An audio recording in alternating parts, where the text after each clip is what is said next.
Bravo! Bravo, everybody in charge of Legend of Korra, from Brian and Mike to everybody. Dear Lord, was this a great opener for Season 4. Holy shit, I've got a lot to talk about. And, yeah. Now, this only came out only about a half hour ago, so if you do not want to be spoiled, I suggest, I'm going to give you guys a few seconds to bail out, and then I'll start talking about the episode. So here we go. I'll give you guys a few seconds starting now.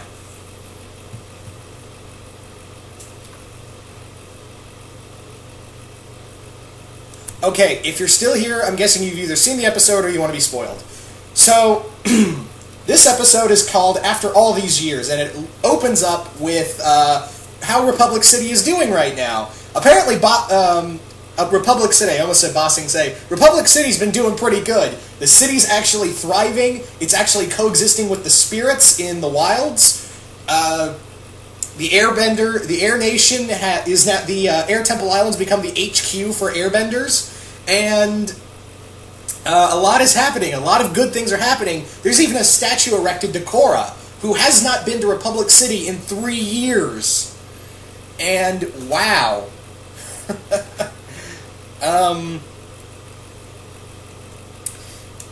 wow. That again, I'm really surprised by that time skip. By that 3-year time skip, man. So pretty much what's going on, and what we first see is that we have a new Earth King. Apparently, the Earth Queen had a grandnephew known as Prince Wu. Prince Wu is what I'd like to call the Prince Cusco of this series so far. No, really, he's arrogant, he's loudmouthed, and he's very, like, everyone, and Mako is his bodyguard, too bad, and wow. He is pretty annoying, and I'm kind of thinking, you're going to go the route of your great-aunt. You totally are. You're going to go the route of your aunt, of your great-aunt. Something tells me, because, yeah, if we know her track record, his ain't far behind. So, we find out that, yeah, he's going to be coronated as the Earth King, the new Earth King soon, and officially unite the Earth Kingdom, which is still in total disarray. Still, after 3 years, it's getting better, but it's still not all the way there. And I'll talk about that in a minute. So, what basically happens is that we have Tenzin and his family there. We see little Rohan's grown up. We see Milo and Iki and Jinora have all grown up. And they're basically talking about, hey, Kuvira has more or less been able to unite the clans. She's pretty much been able to unite, not the Earth Kingdom clans, like all the Earth Kingdom states under her. And she's been doing this for the past 3 years. And Wu's like, oh, well, I hope I hope she gets it enough united so I can be king without an attempted assassination. We also find out that Team Avatar has been kind of split up. Asami's been helping Raiko and Wu build a monorail that will officially unite the Earth Kingdom with Republic City. Mako's, like I said, the bodyguard to Prince Wu, and Bolin is off somewhere doing something that I am completely shocked at. And from there, we have. From there, we get to see what's going on further in the Earth Kingdom. We find ourselves in a little Earth Kingdom state, and it's not doing too well. It's getting attacked by bandits. Then in come Older Kai and Opal, who come in, rescue them, and pretty much say, hey, look, airbenders are here, we're going to help.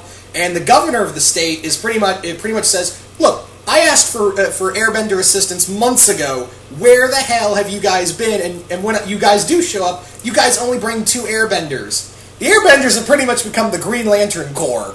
They've pretty much, they're being spread far and thin all over the damn place. If anything, they're more like the Jedi Order now. And and they pretty much say, yeah, we're spread thin. We're not soldiers. We can't be everywhere. And then we cut over to our main villain, who I've got to say, I think I like in terms of just from one episode. This may change in later episodes, but I think in terms of Legend of Korra villains, this might be our best damn villain yet. I think I like her more than Zahir. So let's talk a bit about Jinora. I almost said Jinora. Kuvira. Yeah. Wouldn't that be weird if Jinora turned out to be the big villain for Series 4? Plot twist! Or as the one that shall not be named would say, what a twist! So,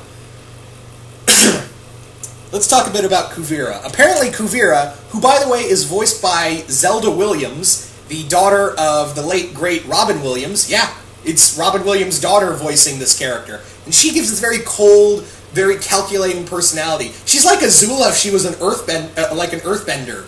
And even scary. I think she might even be scarier than Azula, because the thing is that she gets everyone to pledge loyalty to her. There's this moment where, and I'll talk about this moment, let me back up.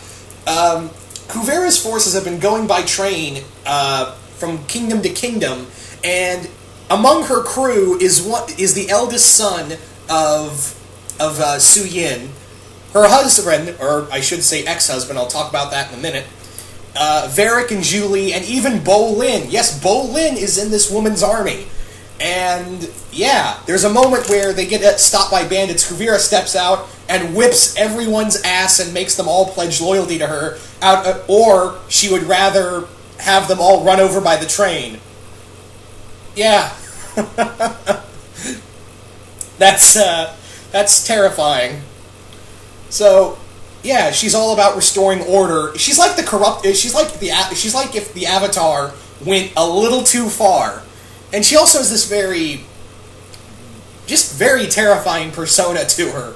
So, yeah, Varric, Bolin, Batar, and Su Yin's eldest son, who I don't think they named, have all been working for Kuvira for 3 years, and we discover when they travel to the state that Opal and Kai are in, we find out that something happened to Su Yin 3 years ago between Kuvira and Su Yin. Something bad happened. All we know is that Su Yin hasn't forgiven her eldest son or possibly her ex-husband. Yeah, she may have been divorced. But yeah, and also the eldest son is getting married to Kuvira. So yeah, Su Yin, the person who more likely overthrew her, is now going to be her daughter-in-law. Yikes. Also, Bolin, we find out a bit about Bolin. I think I'm starting to like him in this episode. I think, and that's a weird thing to say, because I did nothing but hate on him, for justifiable reasons, throughout the entire episode of just being, he's very naive. He's very naive in this episode. He thinks what Kuvira is doing is right, and, he wants to help. He's kind of like he's like a young soldier who wants to do the right thing, but he doesn't realize he's doing all the wrong, he's doing everything wrong at the same time. And even Opal's like, look, Kuvira is bad news. And Bolin's like, no, we're trying to help people. And this is when, Kuvira's talking to the governor, and the governor of the Earth State, and the governor and her are having a private conversation, and he's like, look, I know what you do to these states, that you're not a uniter, you're a conqueror, and she just tears into him in a speech all about pride that made me go, okay, from one episode, you are my new favorite Legend of Korra villain. I'm sorry, Zahir, but I kinda want you to be the best. You are so far from one episode like, man, you're my new favorite villain. You're like, she could almost, depending on how the rest of the season goes, she could possibly be Azula worthy. And I think that's what they were trying to go, is because she's kind of like Azula 2.0. That's the best way you could describe her, is that she's like Azula 2.0. So yeah. So the governor's pretty much he's pretty much like, no, fuck you, we don't need your help. And Kuvira's like, okay, fine. You want to be like that? We'll go. But we'll stay there for about a day, and if you want to get help, sign this contract and we'll help out. Okay, bye. And yeah, her forces leave, leaving only Opal and Kai to get, supplies for people from local farmers, which is still not enough, by the way. But then, SpaghettiOs! A bandit wielding what I can only assume is like a version of the Klingon BAFTA comes in, takes the supplies, and Opal and Kai barely get away with their lives. We also explore a bit more of Kai and Opal's relationships with Bolin and Jinora, respectively. They apparently, so Kai says, he and Jinora are doing just fine. Although, just fine in a guy's terms, just like that's his way of saying he's in denial. Let me say that right now. We also have Opal's pretty much like, well, we're kind of drifting apart because of his whole belief in Kuvira's cause. But that's before. But then suddenly, Bandit attacks, takes the supplies via airplane, by the way. And they get back, and they're like, "Look, we can't get the supplies, so there's only one other option we can do." And they have to sign over a contract to sign the contract, and Kuvira comes back, gives supplies. And we even get to see the new Gundam mecha tanks, as I like to call them. Because really, they look like, if you guys remember Gundam Wing, do you guys remember like the soldier unit Gundams that looked like the Nazi type design? It kind of reminds me of that. In some way, it kind of reminds me of that design. But yeah, so we cut back to Air Temple Island. And it's fun to see Milo and Ikki are having this great conversation, and they're preparing for Avatar. We're preparing for Korra's return, and she says, "Oh, she's been in the South Pole for a while. That's all we know." We also get that Mako is going to be pretty much forced to work for Wu. Wu has pretty much asked Raiko to say pretty much, hey, when I go back to Ba Sing Se, I want him to be my permanent bodyguard. To which Mako's like, oh, fuck no. But unfortunately, Lin can't help him. And that's when we see a Southern Water Tribe ship come in, and this is when we see Tanrak, who's got some gray streaks in his hair, and man, these 3 years have not been kind to him. But yeah. So pretty much, Tanrak comes in, he's like, I can't wait to see Korra, and they're like, wait, what the fuck are you talking about? We thought she was in the Southern Water Tribe with you, and Tanrak's like, no, Korra's been gone for 6 months. She said she was in Republic City these past 6 months, she's been sending me letters, and Tenzin's like, well, she's not here, and Tanrak just says, well, where is she? Then we cut to Korra, who is currently in like this Earth Kingdom boxing ring type thing, like UFC, this is some UFC shit right here, with earthbending, and she, like, remember when Korra was such a good earthbender, so good with her abilities? Now she looks very unsure of herself, she's making mistakes, and she gets her ass whipped in this fight, and she just goes down, and I guess her promoter or her coach comes in, hands her some yuans, and he's like, hey, look, this is for the effort you gave, beat it. To which Korra's like, alright, thanks, and she moves on, and then he's like, hey, has anyone ever told you look like that Avatar that went missing 3 years ago? She's like, yeah, I get that a lot, and walks away, and he's like, whatever happened to her? I wish I could tell you. So I guess Korra is kind of doing she's doing the Batman route. She wants to tour the world and, learn some new things, but that ain't going so well for her as it did for Bruce Wayne. I'm kind of expecting Ra's al Ghul to kind of come in next episode and be like, my name is Ducard, but I speak for Ra's al Ghul.